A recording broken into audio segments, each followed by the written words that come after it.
घने भयावह जंगल के माधी में एक पुराना जीर्ण शीर्ण घर खड़ा था। ऐसा कहा जाता था कि घर को श्राप मिला हुआ था कि जो कोई भी इसमें प्रवेश करेगा वह कभी वापस नहीं लौटेगा। फिर भी एमिली नाम की एक छोटी लड़की ने चेतावनियों पर ध्यान नहीं दिया। उसने अपना परिवार खो दिया था और उसके पास जाने के लिए कोई जगह नहीं थी, इसलिए उसने घर को ही अपना घर बनाने का फैसला किया। जैसे ही एमिली अपने नए घर में बसी, अजीब चीजें घटित होने लगीं। परछायां दीवारों पर नृत्य कर रही थीं, फुसफुसाहटें होल में गूंज रही थीं और भयानक कदमों की आवाज खाली कमरों में गूंज रही थी। एमिली अक्सर रात के अंधेरे में जाग जाती थी। उसे ऐसा महसूस होता था मानो कोई उसे देख रहा हो। उसने अपने डर को दूर करने की कोशिश की और उन्हें अपने अकेलेपन तक सीमित कर लिया। एक शाम जब एमिली मोमबाती की मन चमक के पास बैठी थी, उसके पीछे से एक धीमी आवाज आए।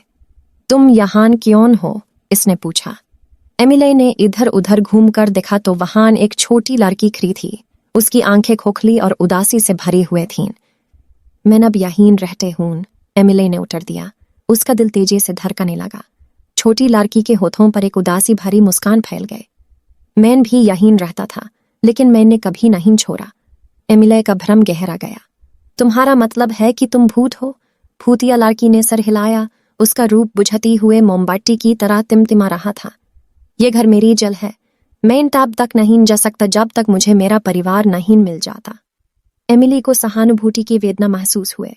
वो अपनों से बिछाड़ने का दर्द समझ आती थी। मदद करने के लिए दर्द संकल्पित, उसने भूत लड़की के परिवार को ढूंढाने और उन्हें फिर से एकजुट करने का वादा किया।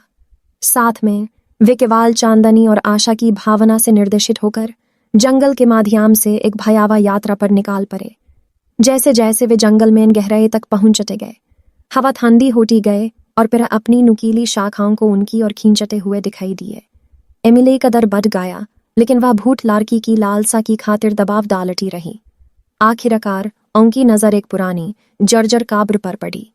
काब्र के पठार पर खुदा हुआ नाम भूत लड़की द्वारा बताए गए नाम से मिल खाता था। जैसे ही वह पठार को छूने के लिए आगे बढ़ी, उसकी खोखाले आंखों में आंसू आ गए।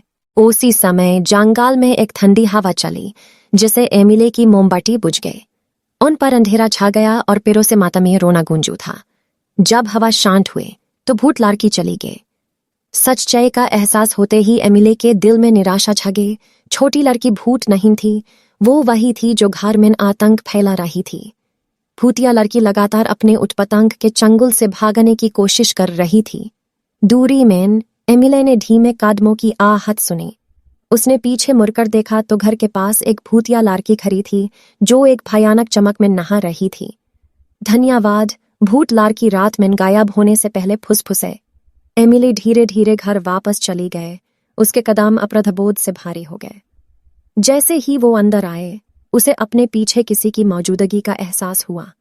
उसने पीछे मुड़कर देखा तो छोटी बच्ची सूनी आंखों से उसे घूर रही थी। आपने मुझे मेरी आज़ादी पाने में मदद की, लड़की ने कहा। उसकी आवाज बेहद शांत थी। अब आप मेरी जगह लेंगे। इससे पहले कि एमिली प्रतिक्रिया कर पाती, एक शक्ति ने उसे घर की दीवारों में खींच लिया। वह नए निवासी बन गए। नया भूत हमेशा के लिए शापित घर में रहने के लिए अभिशप्त था, और इसलिए गहरी जंगल में स्थित पुराना घर हमेशा की तरह बना रहा।